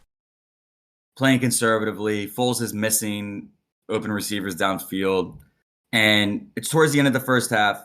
He throws the most obvious interception I've ever seen in my life. Straight to Keanu Neal between his numbers. For some reason, though, instead of just catching the ball like a normal person, Keanu Neal jumped, and in so jumping, hits the ball out of his hands with his own knee. It goes flying to former Ravens legend Torrey Smith, who catches the ball at midfield, gets down, Eagles call a timeout, get in field goal range, and this is probably like a 10-point swing, because realistically, Keanu Neal was probably going the whole other way. Something flipped at that point. The Eagles grit out a touchdown drive late in the 4th quarter. Julio Jones slips on the final play of the game. Falcons lined out a fullback at wide receiver on the final play of the game. A lot of weird things happened. But all that matters is the Eagles won, and they donned those dog masks as they rolled into hosting the NFC Championship game. NFC Championship game, blowout, and Nick Foles is on one the whole fucking night. Our boy goes 26 for 33, 352 yards, 3 touchdowns, And the one that we knew the party was on was a flea flicker that he threw to your boy, Torrey Smith, towards the front pylon of the left end zone.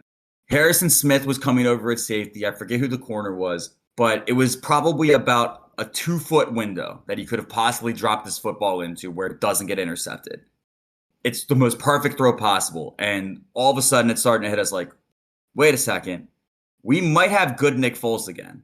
He's slinging it. Good Nick might be back. Saint Nick. Again, I'm just remembering those billboards that they had all around Philadelphia, like Philly believes in Saint Nick. We were truly praying for a miracle for this fucking Napoleon Dynamite looking guy to turn his shit around. And yeah, they win. They win 38-7. And now it sets up the rematch that was 13 years in the making. Eagles, Patriots. Tom Brady is still their quarterback. Tom Brady's coming off of just having had the greatest comeback in Super Bowl history. It's as perfect of a David Goliath as you could ever want. Obviously, the Eagles won that game. But I don't want it to be forgotten. This was the best Super Bowl that Tom Brady played. He went 28-48, 505 yards, which is still a Super Bowl record, threw for 3 touchdowns. But the most important part, statistically, of that day between these two, Tom Brady was targeted once and dropped the pass, and Nick Foles was targeted once and caught the pass for a touchdown. Philly special. Incredible. I remember the electric excitement that I felt when I saw him touch the offensive lineman and realize that he had just made himself an eligible receiver. It remains a top 3 moment of my life. When our boy Matt Paul got married, Jose and I were 2 of his groomsmen, and we reenacted Philly special for our intro at the wedding. Like, it is forever a part of our lore. You know, not to just dismiss what he did throwing the ball, though, as well. I mean, Foles was fucking slinging that rock all game there, too. 28-43, 373 yards, 3 touchdowns. He had 1 interception, but it was on like a very fluky, like, the ball was in Alshon's hands and got ripped out and then popped up in the air. But, I mean, now we're at the apex. Nick Foles is Super Bowl MVP. He's going to Disney World because, unlike Ray Lewis, he wasn't in murdering distance of where a murder was committed. That's the Mulaney line, isn't it? Within murdering distance of some guys that got murdered. Credit to John Mulaney. The other just like fun statistical tidbit that stood out to me, because like Trey Burton had a great year as a tight end for us. He had no receptions in that game. Trey Burton's sole statistical contribution was being the guy that threw the Philly special. Probably had going into the passer rating.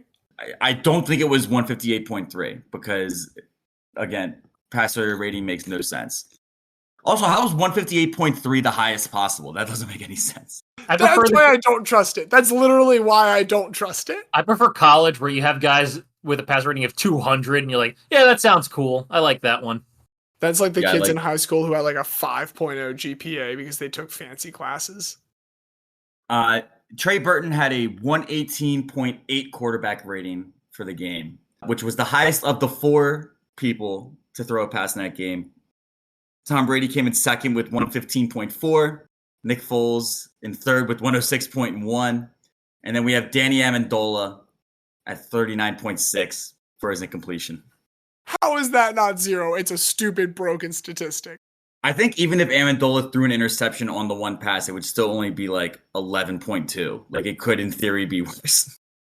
It's a very silly statistic. But it is, again, important to remember that Nick Foles holds the 3rd best single-season quarterback rating of all time in that silly statistic. So, it might have made some good points. Coming into the next season, there was a little bit of murmurs, a little bit of controversy of, oh, well, who's the quarterback now? But Carson Wentz was the franchise guy. It was going to go back to Carson. Foles did get to start the first 2 games of the season because Carson Wentz was still recovering from his ACL. We beat the Falcons on opening night. We lose in Tampa Bay. He goes 1-1. And at this point, Wentz is recovered. Wentz has an up and down season. He also has kind of a recurring back injury that he's dealing with all year. And when the Eagles lose in overtime at Dallas, they're 6-7. It's a long shot to make the playoffs. So they say, you know what? Fine. Let's shut down Carson. Let's let Nick finish out the season. Fully expecting is just playing out the last 3. Finished with a whatever draft pick. But Nick Foles is a professional lemonade maker. You're going to let Nick Foles get some lemons. He's going to make some fucking lemonade out of this. We go into LA on Sunday Night Football, and it was the most house money Eagles game I can ever remember watching in my life, where I was like, if they win, great. If they don't, whatever, we're eliminated from the playoffs. It's fine. They win 30-23. It sets up a game at home against Houston now, where, again, if you win, you're still alive. If you lose, you're done.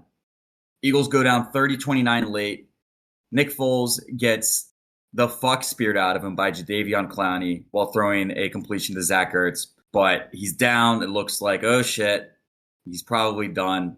I finally get my wish. Nate Sudfeld came in, threw in a completion on an out route to Alshon Jeffrey. And who comes right back in from the sideline? Our hero, Nick Foles, leads the team in the field goal range. Jake Elliott kicks the game-winning field goal as time expires. And it now sets up on the last day of the season. If we win and the Vikings lose, Eagles get in. Wouldn't you know it? Big game Kirk Cousins came through for the Eagles just like they needed him to. He loses to the Chicago Bears. The Eagles shut out the Washington Redskins 24-0, and they get back into the playoffs. This sets up the road game at Chicago. On fourth down, Nick Foles throws a touchdown to the Golden Tate with under a minute left. The Eagles go up. They're up by 1. Former Eagles kicker Alex Henry has a kick on the last play of the game to try to win it. It hits the upright. It hits the crossbar. It doinks twice. In fact, you might say it is a double doink. And it bounces out. The Eagles win. And all of a sudden, all of us in Philadelphia are thinking, there's no way, right? There's no way, right? We couldn't possibly have 2 nickels. There cannot be 2 nickels in our pocket right now.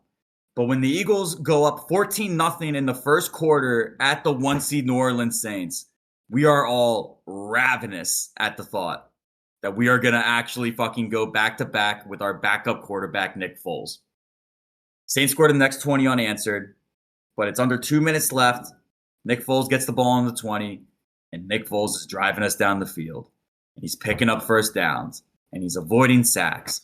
And I swear to you, in that moment, I just knew we were winning the Super Bowl again.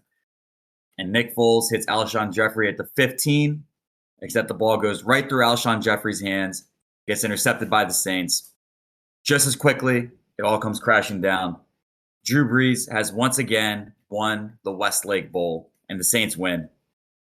Next week, that pass interference thing in that one NFC Championship game, that happens. Doesn't get called. The Saints lose. And also, it was good karma because the Saints were dancing around as if like they had some personal rivalry with the Eagles. I mean, Drew Brees clearly had a personal rivalry with Nick Foles. Well, he very clearly did. But it's also like the Saints had so much beef with us because they thought we were a fraudulent team and that we were lucky to have gotten to face the Vikings the previous year because, you know, the whole Minneapolis Miracle thing. But like, dude, you guys are the fucking 1 seed. We have Nick Foles, our backup quarterback, in. Like, why are you trying to act like this is like you're the underdog? Nobody believed in us. So I do think it's karma that they then lost in hilarious fashion to the Rams, who then lost the most boring Super Bowl of all time to the Patriots, 13-3. The one thing that I always loved about that is I do have Boston friends who love to talk shit. But the one thing that I can always say to them is, I know that Super Bowl wasn't fulfilling for you. It just doesn't feel right because no matter what, you know that you lost to Nick Foles. If you thought the previous offseason, the debate was worrying as to who should be the quarterback going forward, now it's really picking up. And the Eagles were ready to embrace the bait. They picked up the $20 million option on Nick Foles' contract. You're not going to pay $20 million for somebody to just be the backup. They're basically inviting this open competition. But Nick says, no, that won't be necessary. I'm opting out. I'm going to be a free agent. He wants the chance to go somewhere that he can finally, you know, call his own home, be entrenched as the starter, not have these debates. Obviously, loves his time in Philadelphia, but he does finally get the bag that was owed to him. Signs for 4 years, $88 million in Jacksonville. $52 million of that is guaranteed. And it's a good reason it's guaranteed because in week 1, he goes 5 for 8 for a touchdown before he breaks his clavicle. Never the same upon the return. Gets benched for Gardner Minshew. Gets traded to Chicago the next offseason. In Chicago, he's backing up Mitch Trubisky the first 2 weeks. Week 3, the Bears are down 16. They call on Nick Foles. He leads 3 touchdown drives to give them a comeback victory. And on Thursday Night Football, he gets a chance to go up against Tom Brady again. And while Drew Brees might have Nick Foles' number, Nick Foles has Tom Brady's number. The Bears win 20-19. And it's so funny because I don't think anybody in Chicago was mad about the fact that Tom Brady didn't shake Nick Foles' hand after this game. But all of us in Philadelphia were fucking fuming because Tom Brady walked off the field like a little bitch after Super Bowl 52, didn't shake Nick Foles' hand. And wouldn't you know it, in the same instance, he does not shake Nick Foles' hand. He's had no problem shaking the hand of Aaron Rodgers. He's had no problem shaking the hand of Patrick Mahomes when he loses to him. But for some reason, he just can't handle losing to Nick Foles. Very much his specific kryptonite. That's kind of the last notable moment of Nick Foles' career. Goes 2-5 as a starter the rest of that 2020 season. Wins his only start in 2021 against the Seahawks. Did again lead a game-winning touchdown drive through the game-winning touchdown to Jimmy Graham. And in 2022, goes to join Frank Reich in Indianapolis, where he is the backup to Matt Ryan. He goes 0-2 as a starter. Currently, he is a quote-unquote free agent, but by and large, it would seem that he is retired. But to rattle through Nick Foles' career achievements, he is a Super Bowl champion and Super Bowl MVP. He is a Pro Bowl offensive MVP.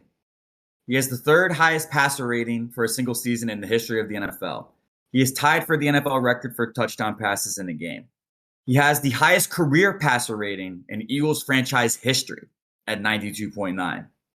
That's absurd. That's the one that does kind of stand up to the sample size. I would assume in due time, Jalen Hurts will outweigh that. Hurts had some really rough passing performances his rookie season. I would assume Hurts eventually gets that up north of that. But for now, still Nick Foles. He also has the NFL record for consecutive completions in a game, 25, which was in that final game that they won 24-0 against the Redskins, the second year that he took the Eagles to the playoffs. And last, but I think most significant, he has the NFL record for highest playoff completion percentage, 68.1, but I think we can round that up to 69. You almost had me until you tried to. You're breaking the sanctity of the nice there. I think that's a bit too far. That's not even like 68.5. We're really stretching there. That's fair. That's fair. I guess if we were doing Price is Right rules, maybe you could get up to 69, but that's fine. We don't need to. There's so many points throughout Nick Foles' career. He is forever the bridesmaid, not a bride, forever the backup, never has a true home as a starting quarterback where he has the full faith of the organization behind him. At so many points throughout his career, he could have taken the lemons that were given to him and said, I've been thinking when life gives you lemons, don't make lemonade. Make life take the lemons back. Get mad. I don't want your damn lemons. What am I supposed to do with these? Demand to see life's manager. Make life rue the day it could give Nick Foles lemons. Do you know who I am? I'm the man who's going to burn your house down with the lemons. I don't think there's any reason Valve would ever want to sue us, but like just in case, Valve, please don't sue us. I'll buy a Steam Deck if you don't sue. I mean, just make Portal 3 and you're going to get about $200. They can't make a third sequel. They're not capable of doing it. At least give me an HD remaster. We'll even settle for that. Thankfully for us, though, Nick Foles is not Cave Johnson. Instead, he took those lemons, he made lemonade, and he made himself a hell of a career along the way to being forever immortalized outside of Xfinity Live in Philadelphia. I can only hope that we choose to immortalize him in one more place, the Hall of Guy. One very important record we did neglect. He does have 2 different penis-related nicknames. He does. I didn't want it to be gratuitous. It's Big Dick Nick and Footlong Foles. Like, come on, let's get blue here. It's one of those 2 where it's like, the first time you hear it, you're just like, oh, like, that's like a funny joke. Like, this kind of awkward guy, you're just like saying he has like a massive cock. Everybody in the locker room that was ever interviewed about it, like Lane Johnson, I think was the one who like is actually Lane Johnson, whose name is basically a euphemism for a penis. There is no greater authority on the subject, I would think. I mean, we just talked the other day about Jordan Mailata saying that he would be Nick Foles if he could be any teammate. Do you think he said that because he was in all of his penis size? Yes. It might be a part of No hesitation whatsoever. it. But speaking of authorities, Xavier, I'd like to turn to your authority if you don't mind, because there's another guy that we need to consider today before we make any kind of rash decisions. Yeah, and before I get into it, I will say James and I had a bit of a misunderstanding for this one. Long story short, I had thought of this topic as guys who had a good situation or multiple good situations and blew it. The inverse of when life gives you lemons, make lemonade. Make lemons out of your lemonade instead. So, my guy, a little different than both of yours, is Dwain Chambers. Dwain Chambers. And you may not recognize his name, but there are going to be things about this story that set off a little bit of alarm bells in your heads. Neurons? Okay. So, Dwain Chambers was born on April 5th, 1978 in London, England. Running was a big part of his life growing up. His older sister, Christine, had won the senior 100-meter finals at the English Schools Championship in 1986 and 1987, and had competed in the European Athletics Junior Championships. So Dwain, taking after his sister, competed in the 1994 English Schools Athletic Championships, where he won the boys' intermediate 100-meter, the time of 10.64 seconds. The next year at the 1995 European Juniors at the under-20 level, he won both the 100-meter and the 4x100 meter relay. Went on to defend these titles at 1997 at the next European Juniors, and then finally transitioned to the senior ranks when he was 21, competing at the European Championships in 1998, and then later at the IAAF World Cup, which is like a lower level world champion type thing, not the main one, but kind of secondary. He continues to improve, and at the 1999 World Championships in Seville, which is his biggest competition as of yet, he sets a time of 9.97, which was good enough for third place in the 100-meter final. This made him the youngest ever World Championships 100-meter medalist at just 21 years old. With this, he's going into the 2000 Sydney Olympics as a possible medal contender. He sets a season best in the final, but finishes fourth just off the podium behind Maurice Green, Ato Bolden, and Obadele Thompson. But he's got another chance because the British team is a medal favorite for the relay. Unfortunately, they then get disqualified in the first round of qualification due to baton mishaps, the most common disqualification that you can have in a relay. It is kind of silly that the one skill you have to have in a relay other than running doesn't really like apply to the general concept of running quickly or really like any of the other things that you do in athletics events. If you're doing like a decathlon, you just have to be good at holding a baton. It was, as a person who was a member of a 4x2 relay team in middle school, the most anxiety-inducing thing in all of sports. I played basketball, I played football, I played baseball, and those sports are very much like in the moment, like read and react. A relay is just you standing there for however long, like, fuck, I really better not fuck this up.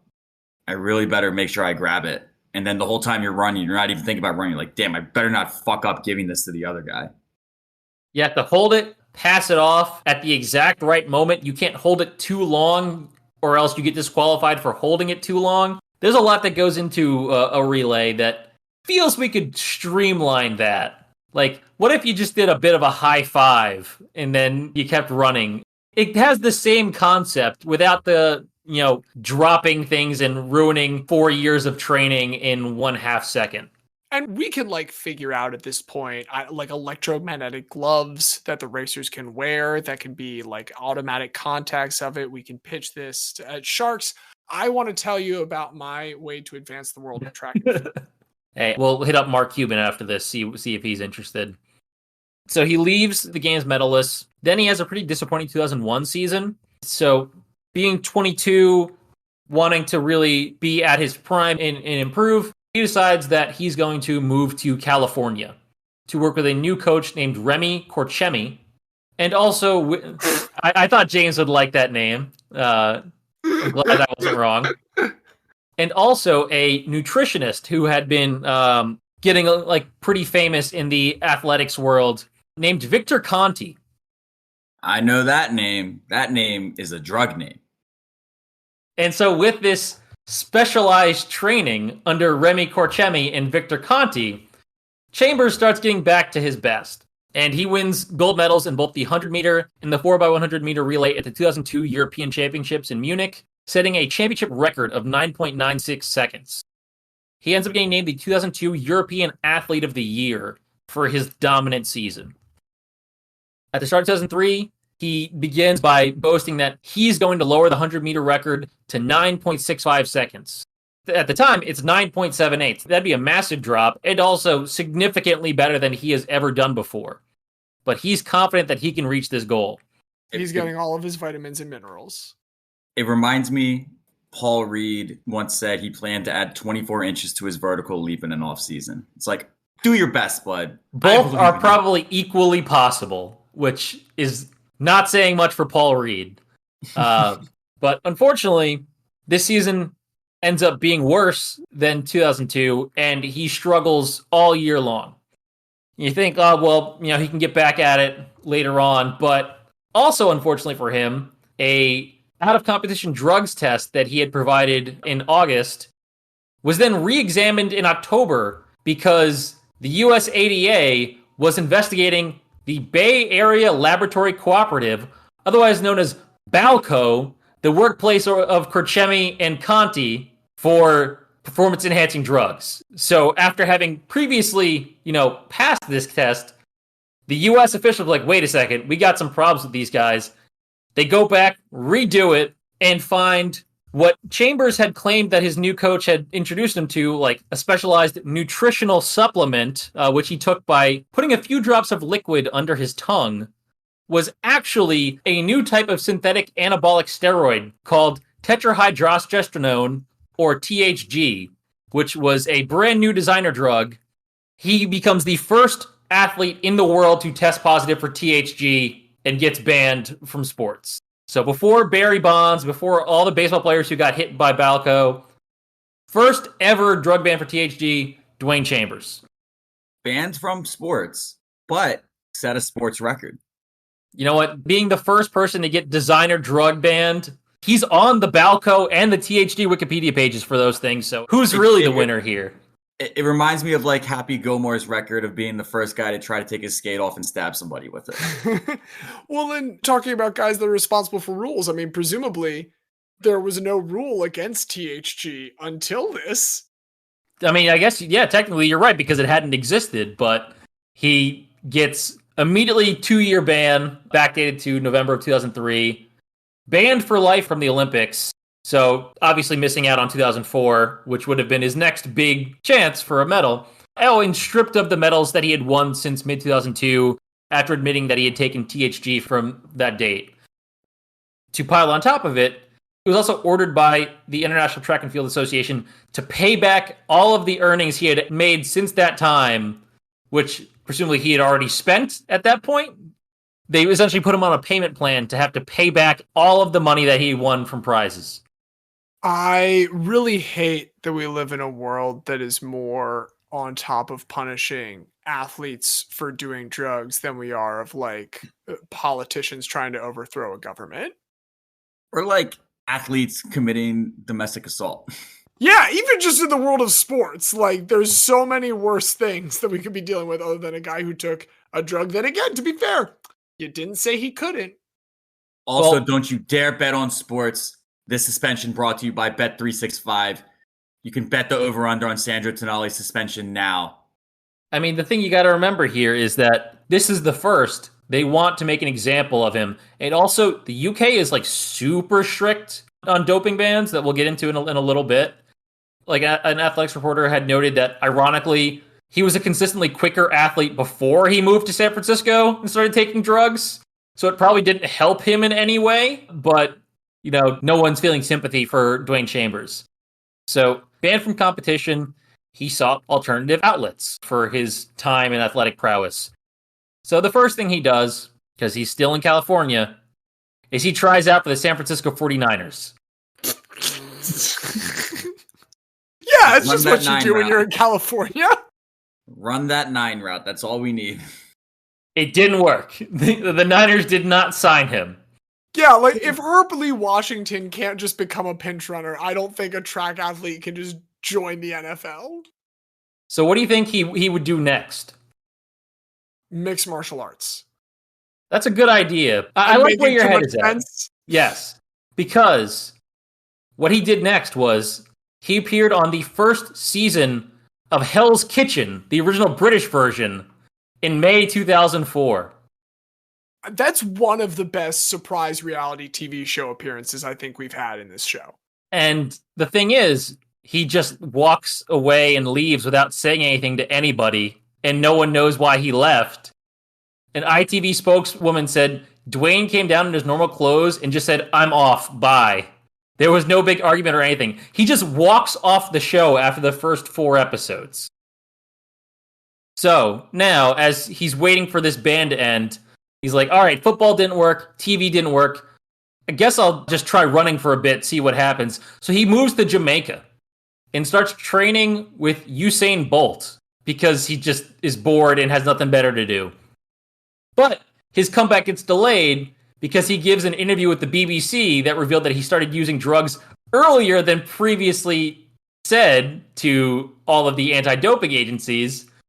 So they made him have to disclose more. They take away another medal and invalidate his European record, and also say, hey, until you finish repaying all this money, you can't compete again. So he finally gets to run again in June of 2006, which is about 3 years after his ban happened. So he had an extra year of having to get banned because of lying and not paying the money. And he's actually very good when he comes back. Credits it to his training with Usain Bolt and notes that his times are way better now than they were when he was doing drugs. He's actually still banned from certain European competitions. They just won't let him be there, so he moves to a lot of indoor stuff, but does take part in the 2006 European Championships as part of the relay team, and they win the gold medal. But his teammates refuse to celebrate with him because they're still pissed at him for costing them the previous medal for his drug ban. After this, he's like, all right, well, everyone still hates me. What should I do now if, I can do some successful stuff in track, but everyone hates me and they don't want me here? So he does a week-long NFL Europa training camp in Cologne. That goes okay, but no NFL Europa teams sign him. So instead, he signs with the BAFA National League side Farnham Knights for the British Football League. And gridiron football. Yes, the British Gridiron Football League, where he spends a couple games. He then goes back to a bunch of NFL Europa training camps and gets a contract with the Hamburg Sea Devils.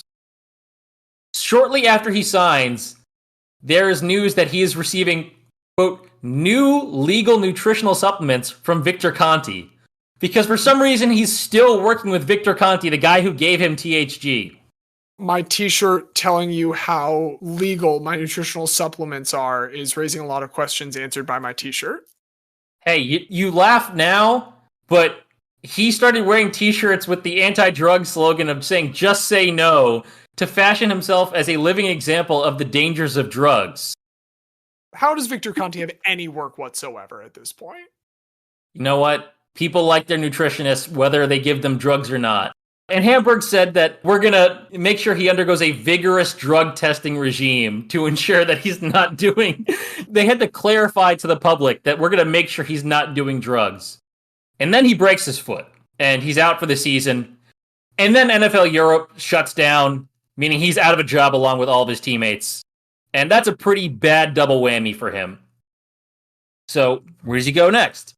To the television interview circuit again, where he sits down with BBC Inside Sport and says, there's always going to be people who take drugs because the drugs are always going to be one step ahead of the drug test. There's always going to be something else that they haven't detected.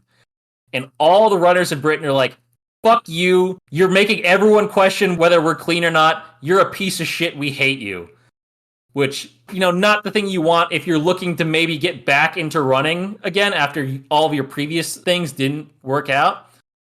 So instead, he tries more reality TV and goes on a show called Cirque de Célébrité, which, as you might guess from the name, was a show about celebrities training for and then performing various circus acts. This is great. No notes for that. That should still exist. It went just about as well as his Hell's Kitchen appearance, because this one is voting by the public. And remember, the public hates him, so he gets voted off in the first episode. Following the collapse of NFL Europe, continued sucking on TV, and everyone hating him, he's like, all right, well, if everyone's going to hate me anyway, I guess I'll just go back to running. Wins the 60-meter indoor at the Birmingham Games in February of 2008, and the UK athletics chief, Niels de Vos, said, we don't want this guy competing for England at all, or in any sort of international thing. We're banning him from competing in the World Indoor Championship trials. But IAAF was like, hey, you have no authority to actually do that. So they overruled the decision, let him compete, and he wins and gets selected for the World Indoor Championships. And the UK Athletics Commission comes out and says in a statement, the committee was unanimous in its desire not to select Dwain, but was forced by the selection criteria. Memo from us, the Sporting Commission. We are as upset about this as you are. We promise. They really hate him to the point where people started trying to petition to get him to retire from running so he wouldn't disgrace the UK by competing for them. No one's sponsoring him. He's just essentially paying for all this stuff out of pocket. They're trying to get him to retire. Nothing is helping him. No one wants him there. And he really wants to compete for the 2008 Olympics in Beijing, but he still has that full Olympic ban. So instead, he's like, all right, I guess I'll try something else again. So he joins the English rugby league team Castleford Tigers on trial. A move which made everyone hate him more because he had never played rugby before. And at a press conference, he said it was still his desire to compete in the Beijing Olympics, which made everyone question it more. Like, wait a second, you just signed a trial for this rugby league team instead of training for the Olympics, which you're still currently banned from. What do you actually want to do? Dwain trains with the Castleford Tigers, makes his debut in a reserve game against the York City Knights. But Castleford eventually does say, all right, he can't play rugby. We're not going to keep this guy. And so he's back to square one. So what does Dwain do? He sues the British Association and his Olympic ban at the High Court of Justice in the UK. This guy's a real Angel Hernandez. It's just such a stunning lack of self-awareness. While his lawsuit's going on, he's allowed to compete in the Olympic trials, and he wins the British Olympic trials. But the High Court upholds the British Olympic Association ban and stated that a right to work did not exist here. The BOA chairman, Lord Moynihan, said that those that abuse drugs did not deserve to represent Great Britain at the Olympics. Quote, "It is a matter of regret that Dwain Chambers, an athlete with such undoubted talent, should by his own actions put himself out of the running to shine on the Olympic stage in Beijing." I agree wholeheartedly with that statement. I wish it wasn't made by someone named Lord Moynihan. Yeah, it's the most British name ever, right? It's like the British way of saying, congratulations, you played yourself. So even with this, he doesn't want to retire. He still wants to do something. So he says, all right, I want to compete in the 2012 Olympics then. And Lord Moynihan said, over my dead body. We're not letting you do shit.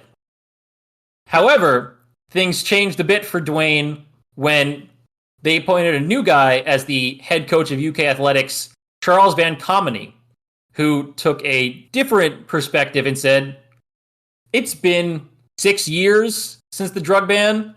Chambers has served his sentence and, quote, he is a likable guy and a damn fine athlete. Under what circumstances is he a likable guy based on everything we've said up to this point? You know what? Maybe he made a good impression to this one guy. But, you know, remember the 2012 Olympics, London, hometown, he really wants to race. London 2012 chairman Sebastian Coe said, quote, I am clear-cut in the Chambers case. I don't think there's a room for drug cheats in sport. So at this point, Chambers, he's lost in the courtroom. Everyone still hates him. But he's allowed to compete in some events. And having trained with Usain Bolt is pretty good. So he starts doing a lot of indoor running, breaks some records, wins some titles. Then he puts out an autobiography called Race Against Me, which, guess what? Made everybody hate him even more because he talked not only about his own drug use, but claimed that drug use was still rampant in athletics, and estimating that half the American Olympic athletes in Beijing had used illegal substances. What is nuts to me is Juiced has come out at this point, right? Like, he has seen Juiced get published and then seen how everyone feels about Jose Canseco immediately after that, right? Awareness is not a trait that I would say that he has at this point. One of my favorite books I read in middle school, though, Juiced. It's a fun book for us. I can see why athletes hate him. Even with all of this, he continues to race, particularly in the indoor tracks that allow him to compete. And in 2012, he wins his 5th national title in the 60-meter. However, there's something in the background that's happening that would change the course of this year for Chambers. So the World Anti-Doping Association and the British Olympic Association were at odds over the BOA's Olympic ban bylaw that had the automatic ban for the Olympics for life for a drug suspension. The BOA had asked the Court of Arbitration for Sport to mediate after WADA had ruled the sanction did not comply with its code that provided for a maximum 2-year ban for a first offense. And CAS agreed that the law was non-compliant to the World Anti-Doping Code, which Britain and the BOA had signed due to their connection with the International Olympic Committee, which meant that essentially this whole time, his Olympics ban had been illegal. The UK and Lord Moynihan were not happy about this. Moynihan said that they were deeply disappointed by the CAS ruling and vowed to keep fighting for stricter sanctions in the future. WADA had a different perspective. President John Fahey accused the BOA of making many hysterical and inaccurate public statements, and Director David Howman said CAS's ruling was no surprise to anybody and urged the BOA to move on. Which, as a lawyer, yeah, if you sign something saying the maximum penalty for a first offense is 2-year Olympic ban, and then you ban someone for life for the Olympics, and then get annoyed when someone points it out, like, yeah, what do you expect? But this means that Dwain Chambers' Olympic ban is immediately overturned, just in time for those 2012 games at home, and he gets named to the squad. He says, "For me, representing my country in the Olympics is a privilege that should never be taken for granted. To be given the opportunity to do so in my hometown has been a dream that at times has seemed very distant, and now a reality." I'm on the edge of my seat for how he's going to fuck this up. So, in the first heat of the 100-meter, he has a season best of 10.02 seconds and wins his heat. This is his first Olympic race in 12 years, and he looks great. In the semifinal, he gets drawn in the same heat as Usain Bolt. He finishes 4th and does not make the top 3 cut for the final, does not get a chance to race for a medal. But he still got the relay. British relays team is great. James, what happens at the relay? 2012? God, I don't remember. Illegal baton exchange. Great Britain is disqualified. Oh my goodness. What a stupid little thing. And once again, 12 years after his first Olympic ends with a disappointing individual loss and a relay DQ. He has a disappointing individual loss and a relay DQ. This is pretty much the end of him competing at a major international event. Overall, thanks to his Olympics ban, his strip medals, the various disqualifications in events where he was favored, he had this career with only 1 gold medal at the full world level, which was a 60-meter at the 2010 World Indoor Championships, which is like the lower rung indoor versus the outdoor. And even that, he kind of got lucky because the favorite for that got busted for smoking marijuana and banned from the race. So, hey, live by the drug ban, die by the drug ban. Since then, he's continued to do what he did during his whole career, and that's bounce around between sport and television. He was on an episode of the quiz show Pointless during their Celebrities edition, which was aptly named Pointless Celebrity, where he did not do well. Recently, he was on the show Celebrity SAS, Who Dares Wins, which is a show that pits contestants against harsh environments all around the world in a shortened 2-week-long training course designed to replicate a number of elements of the actual UK SAS Special Forces selection course. Dwain said, regardless of how I perform, I want to get to the end. Because this is something he can't get voted off of. He gets culled within just a few episodes for not being good enough to pass these tests and was the third person removed from the show. So I just want to give a full tally of all the opportunities that he had that he did not take advantage of. 2000 Olympics. Supposed to at least get one medal, gets nothing. Fails his tryout for American football with the Niners. Walks out on his Hell's Kitchen appearance. Fails NFL Europe with the Hamburg Sea Devils to the point where the league collapses and doesn't exist within weeks after him signing and then getting injured. Gets voted off first episode of Cirque du Celebrité. Gets cut before making a single game with the British Rugby League. Finally gets back to the Olympics 12 years later. Does not make the final of his individual event and again gets disqualified in his best chance to medal. And then gets eliminated for not being good enough on his most recent celebrity reality TV show of Celebrity SAS, Who Dares Wins.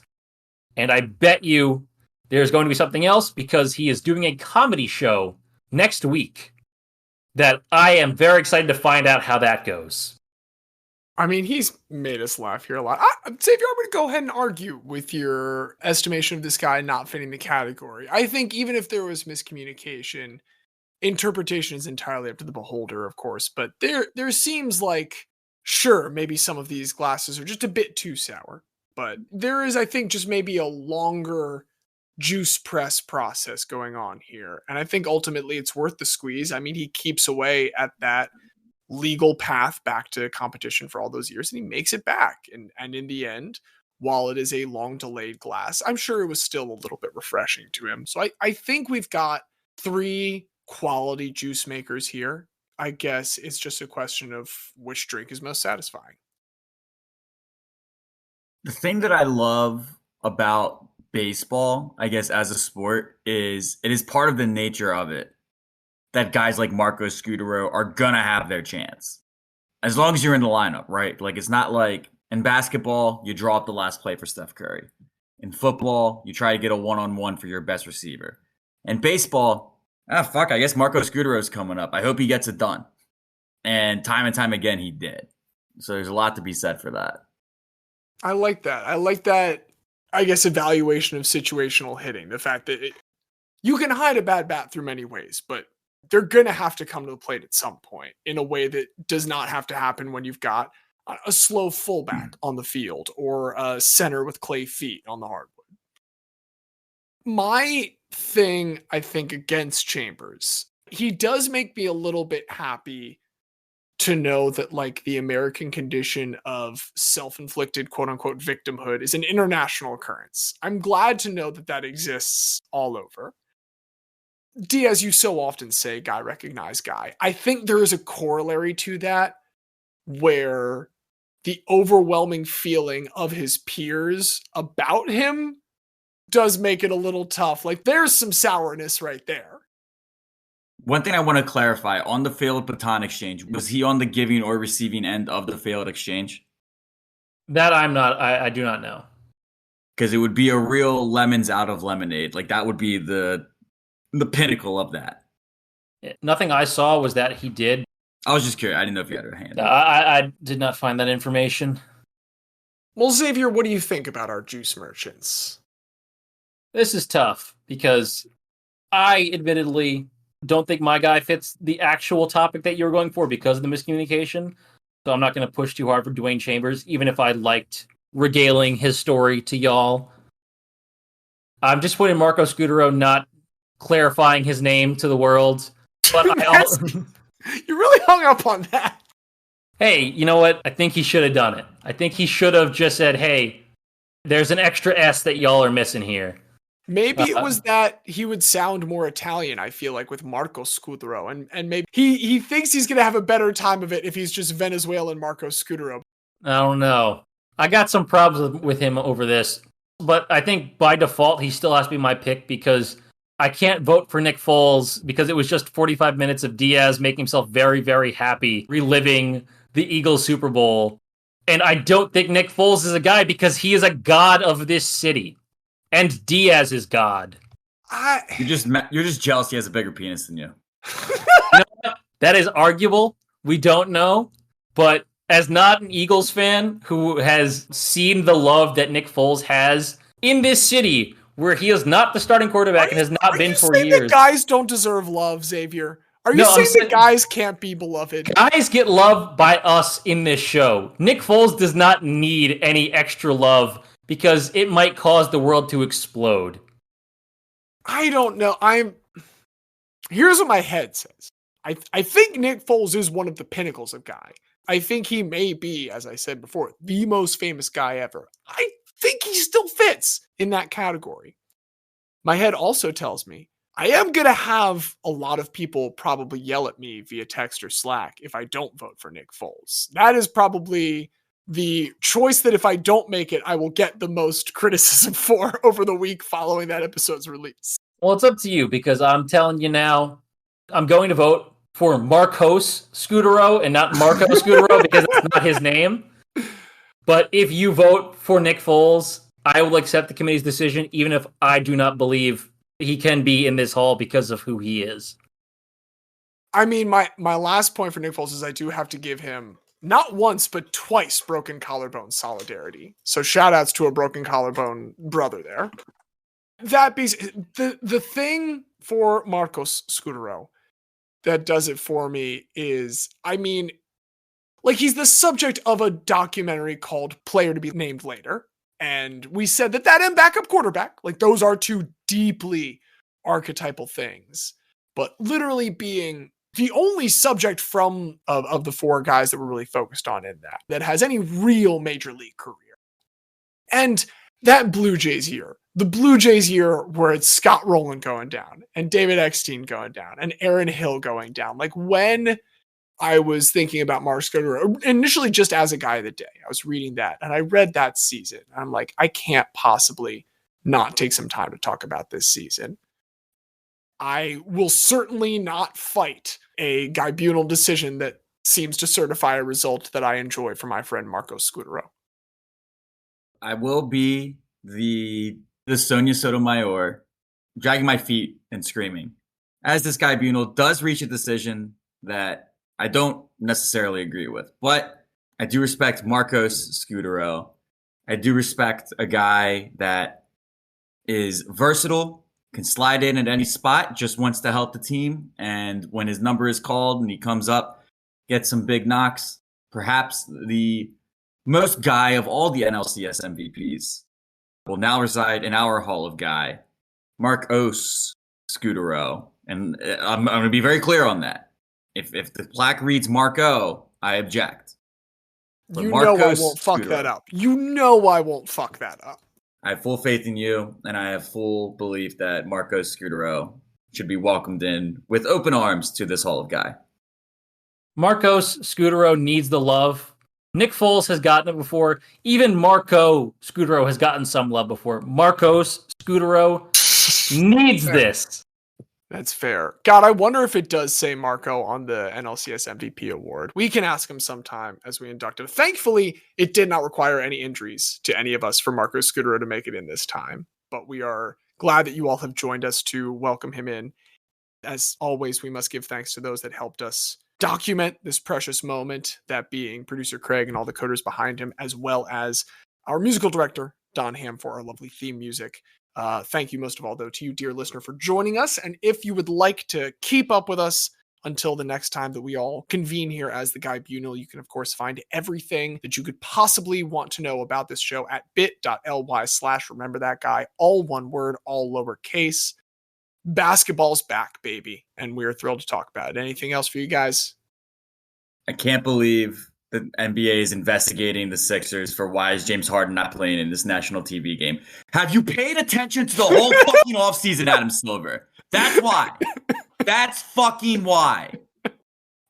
What's better, that or the Suns getting docked a second-round pick for tampering with Drew Eubanks? Drew Eubanks, Spurs legend. What a fucking week. What a season it will be. And during that season, I will remain your host, James.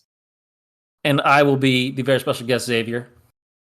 I'll be Diaz. And as the 6th song on 50 Cent's debut album goes, I'm Guy all the time. It's